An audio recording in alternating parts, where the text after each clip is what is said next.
ओम गं गणपतये नमः। दोस्तों, आज हम चैत्र मास की कृष्ण पक्ष की गणेश संकट चतुर्थी की कहानी सुनेंगे। ये कहानी मकर ध्वज नामक राजा की है।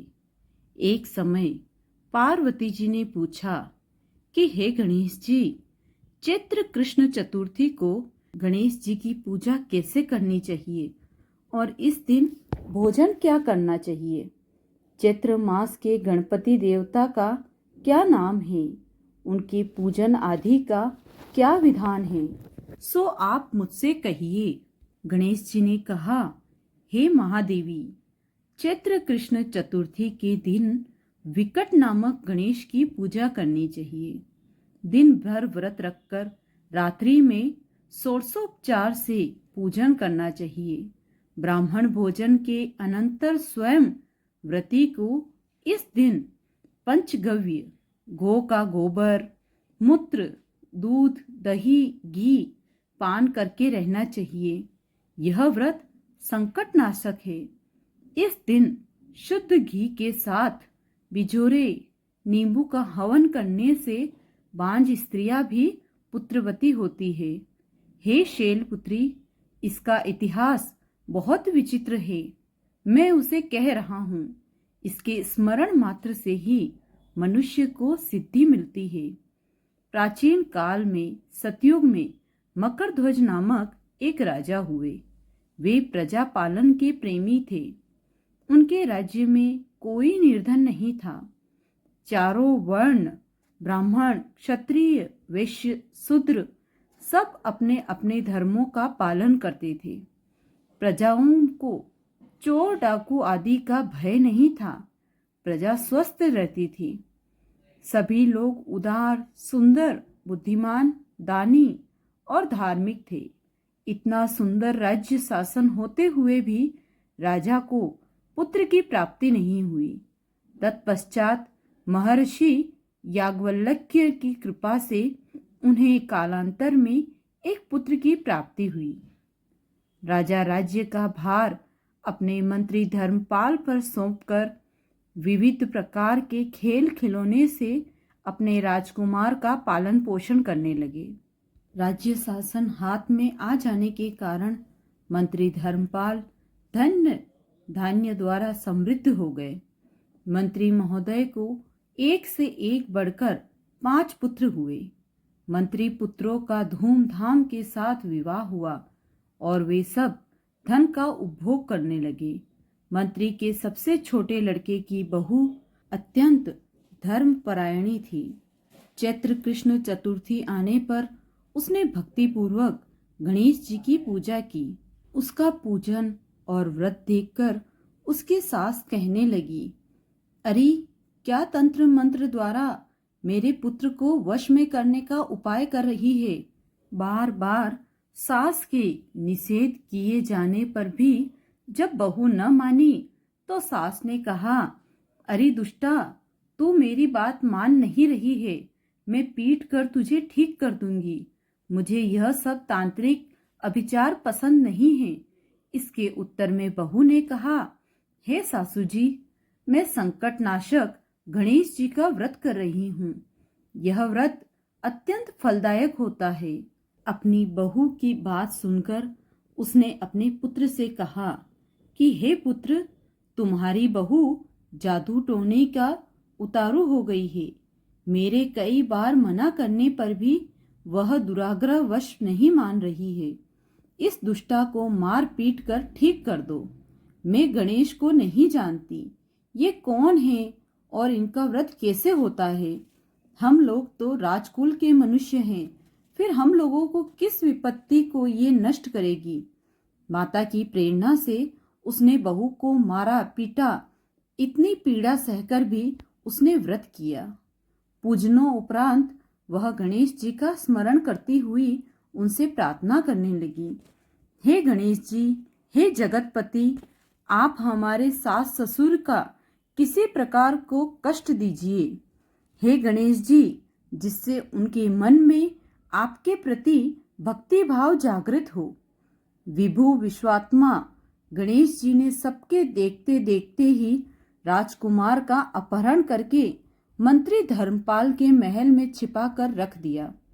बाद में उसके वस्त्र आभूषण आदि उतार कर राजमहल में फेंक दिए और स्वयं अंतर्ध्यान हो गए। इधर राजा ने अपने पुत्र को शीघ्रता से पुकारा, परंतु कोई उत्तर न मिला। फिर उन्होंने मंत्री के महल में जाकर पूछा कि मेरा राजकुमार कहाँ चला गया। महल में उसके सभी वस्त्र आभूषण तो हैं, लेकिन राजकुमार कहाँ चला गया है? किसने ऐसा निंदनीय कार्य किया है? हाय, मेरा राजकुमार कहाँ गया?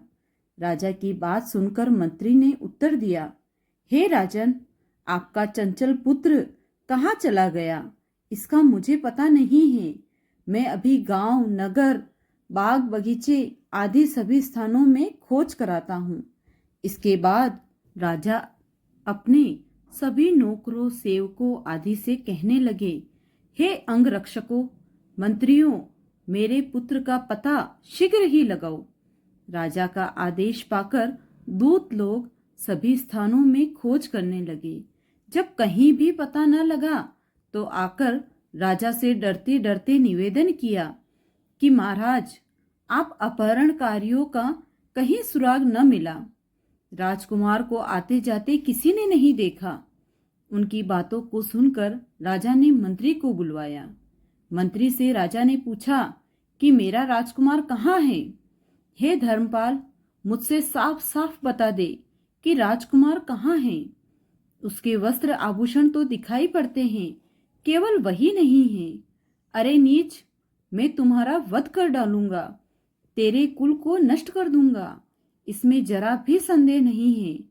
राजा द्वारा डांट पड़ने पर मंत्री चकित हो गया। मंत्री ने सिर झुकाकर कहा कि हे भूपाल, मैं पता लगाता हूँ। इस नगर में बालक अपहरणकर्ताओं का कोई गिरोह नहीं है और न ही डाकू आदि रहते हैं। फिर भी हे प्रभु, पता नहीं किसने ऐसा नीच कर्म किया है और न जाने वह कहाँ चला गया। धर्मपाल ने आकर महल में अपनी पत्नी और पुत्रों से पूछा। अपनी सभी बहुओं को बुलाकर भी उसने पूछा कि यह कर्म किसने किया है। यदि राजकुमार का पता नहीं लगा तो राजा मुझ अभागे के वंश का विनाश कर देंगे। ससुर की बात सुनकर छोटी बहू ने कहा, हे दादाजी, आप इतने चिंतित क्यों हो रहे हैं? आप पर गणेश जी का कोप हुआ है, इसलिए आप गणेश जी की आराधना कीजिए। राजा से लेकर नगर के समस्त स्त्री पुरुष, बालक, वृद्ध संकटनाशक चतुर्थी का व्रत विधि पूर्वक करें तो गणेश जी की कृपा से राजकुमार मिल जाएंगे। मेरा वचन कभी मिथ्या नहीं होगा। छोटी बहू की बात सुनकर ससुर ने हाथ जोड़कर कहा कि हे बहू, तुम धन्य हो, तुम मेरा और मेरे कुल का उद्धार कर दोगी। गणेश जी की पूजा कैसे की जाती है? हे सुलक्षणी, मुझे बताओ। मैं मंद बुद्धि होने के कारण व्रत के महात्म को नहीं जानता हूँ। हे कल्याणी, हम लोगों से जो भी अपराध हुआ हो उसे क्षमा कर दो और राजकुमार का पता लगा दो।